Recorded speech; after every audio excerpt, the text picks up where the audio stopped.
नमस्कार।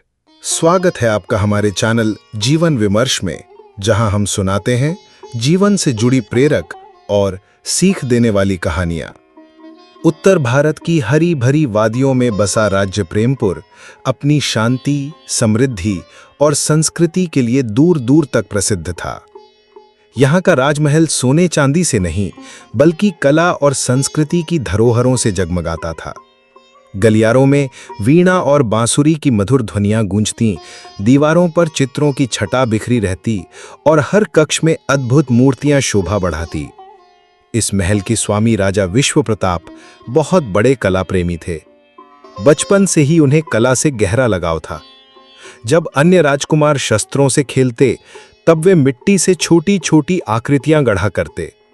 वे कहते थे, सोना चांदी समय के साथ नष्ट हो जाता है, पर कला और संस्कृति मनुष्य को अमर बना देती है। इसी कारण लोग प्रेमपुर के राजमहल को कला मंदिर कहा करते थे। नगर में एक वृद्ध मूर्तिकार रहते थे, आचार्य शिल्पनंद। चेहरे पर झुर्रियां, बाल सफेद, पर आंखों में अद्भुत चमक। ऐसा लगता था मानो वे हर पत्थर के भीतर छिपी आकृति को पहले ही देख लेते हों। उनके बनाए मंदिरों के शिखर, सिंह स्तंभ और राजमहल की प्रतिमाएं उनकी प्रतिभा का प्रमाण थे। गरीब परिवार में जन्मे शिल्पनंद बचपन से ही मिट्टी के बर्तनों को देख देख कर सीखते रहे। 10 वर्ष की आयु में उन्होंने मिट्टी से गौरी मां की प्रतिमा बनाई थी, जिसे देख पूरा गांव दंग रह गया। तब से उन्हें छोटा मूर्तिकार कहा जाने लगा। कठिनाइयों के बावजूद उन्होंने कभी हार नहीं मानी। टूटे औजारों से भी वे चमत्कार कर देते थे। उनकी मूर्तियां केवल पत्थर नहीं होती थीं, उनमें जीवन का स्पर्श होता था। संत की मूर्ति में शांति, योद्धा की प्रतिमा में पराक्रम और स्त्री की मूर्ति में करुणा स्वतः झलक उठती थी। लोग कहा करते, शिल्पनंद की कृतियों में आत्मा बसती है। एक दिन शिल्पनंद 3 अद्भुत मूर्तियां लेकर राजमहल पहुंचे। राजा विश्व प्रताप ने उन्हें देखा तो उनकी आंखें आश्चर्य से चमक उठीं। मूर्तियों के चेहरे पर ऐसी मुस्कान थी मानो वे जीवित हों। राजा प्रसन्न होकर बोले, वाह, ये अनुपम है। इन्हें मैं अपने जीवन की सबसे मूल्यवान धरोहर मानूंगा। तीनों मूर्तियां राजमहल के विशेष कक्ष में रखी गईं। वहां रोज फूल चढ़ाए जाते, धूप बत्ती जलाई जाती और उनकी सफाई बड़े ध्यान से होती। धीरे धीरे राजा को उन मूर्तियों से इतना मोह हो गया कि वे हर सुबह सबसे पहले उनका दर्शन करते। एक सुबह महल का सेवक रामदास सफाई कर रहा था। वो ईमानदार और शांत स्वभाव का व्यक्ति था, पर अचानक उसका हाथ फिसला और धड़ाम, एक मूर्ति गिरकर चकनाचूर हो गई।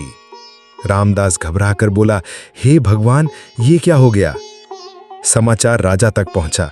वे क्रोध से लाल हो उठे। क्या मेरी प्रिय मूर्ति टूट गई?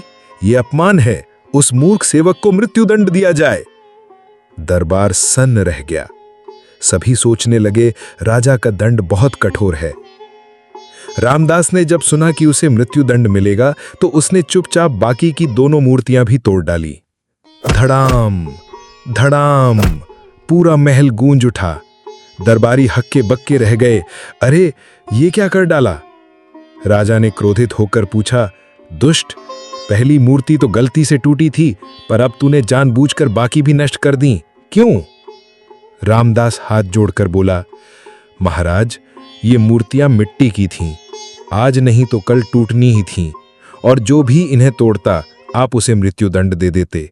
जब मुझे पहले ही मृत्यु का आदेश मिल चुका था, तो मैंने सोचा क्यों ना बाकी निर्दोष सेवकों का जीवन बचा लूं। इस तरह दंड केवल मुझे मिलेगा और किसी पर अन्याय नहीं होगा।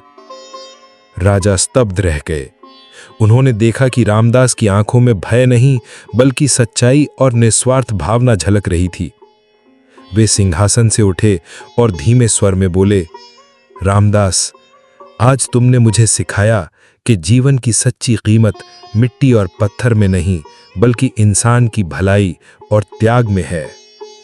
उन्होंने मृत्युदंड का आदेश रद्द कर दिया और घोषणा की, आज से रामदास मेरे राजकोष के प्रमुख अधिकारी होंगे।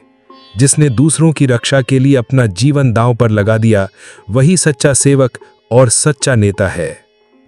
तो दोस्तों, ये थी हमारी आज की प्रेरक कहानी।